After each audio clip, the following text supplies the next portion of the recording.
Kali ini saya akan membahas materi psikologi yaitu emosi dan adaptasi, proses berpikir dan penyelesaian masalah, inteligensi dan kreativitas, serta konsep belajar.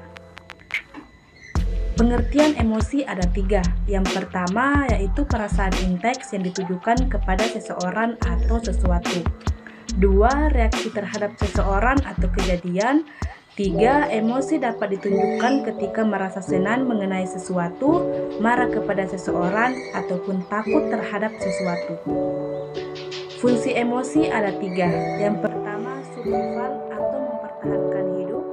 Dua, energizer, pembangkit energi yang memberikan kegairahan dalam kehidupan. Tiga, messenger atau pembawa pesan.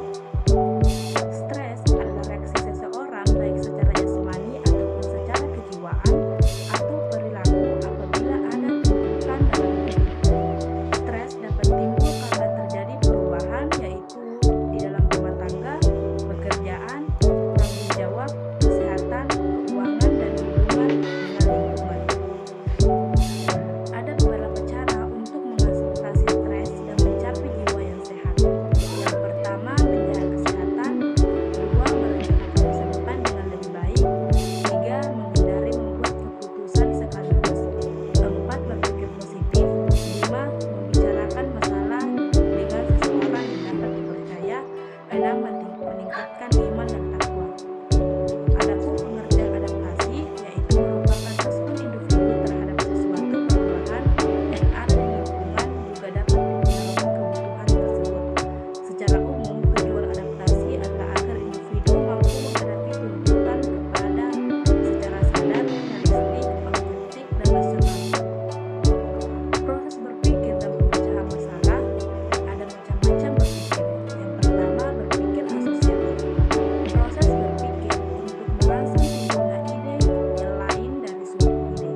Dalam pikiran, dalam proses berpikir asosiatif tidak ditentukan atau diarahkan sebelumnya.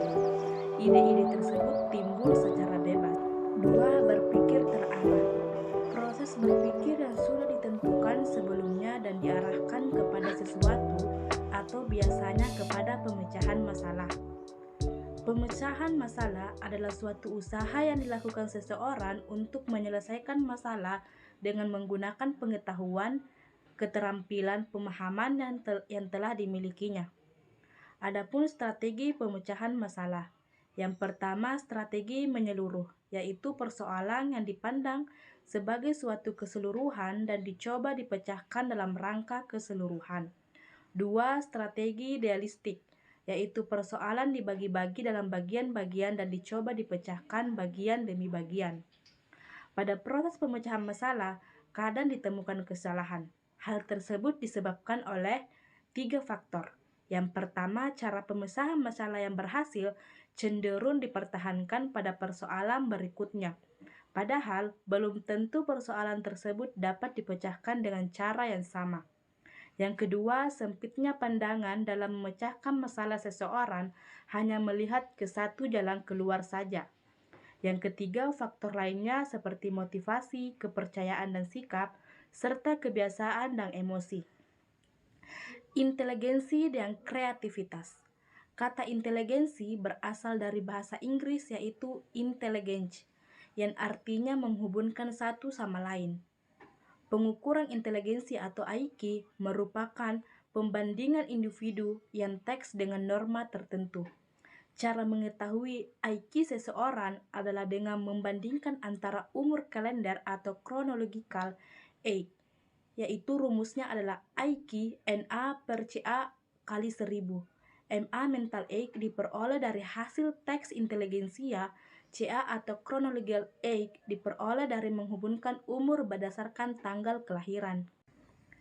Kreativitas merupakan kemampuan untuk memecahkan masalah yang memberikan individu menciptakan ide-ide asli atau adaptif. Hubungan inteligensi dan kreativitas berkembang karena dipengaruhi oleh faktor-faktor dominan inteligensi. Faktor-faktor yang mempengaruhi inteligensi dan kreativitas yaitu faktor intrinsik seperti minat dan perasaan, faktor ekstrinsik seperti adat istiadat, pendidikan, dan lingkungan. Konsep belajar. Teori-teori belajar. 1. Teori spekulatif berupa pendapat tanpa penelitian. Yang kedua, pendekatan eksperimental. Yang ketiga, teori belajar asosiasi. Faktor-faktor yang mempengaruhi belajar ada dua.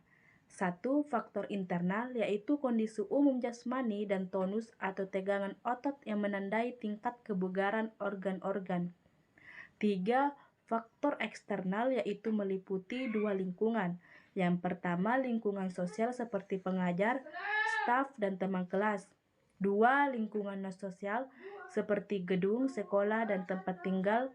Ingatan merupakan proses perilaku yang menyangkut enkordin, pencatatan, storage, penyimpanan, dan memori ingatan.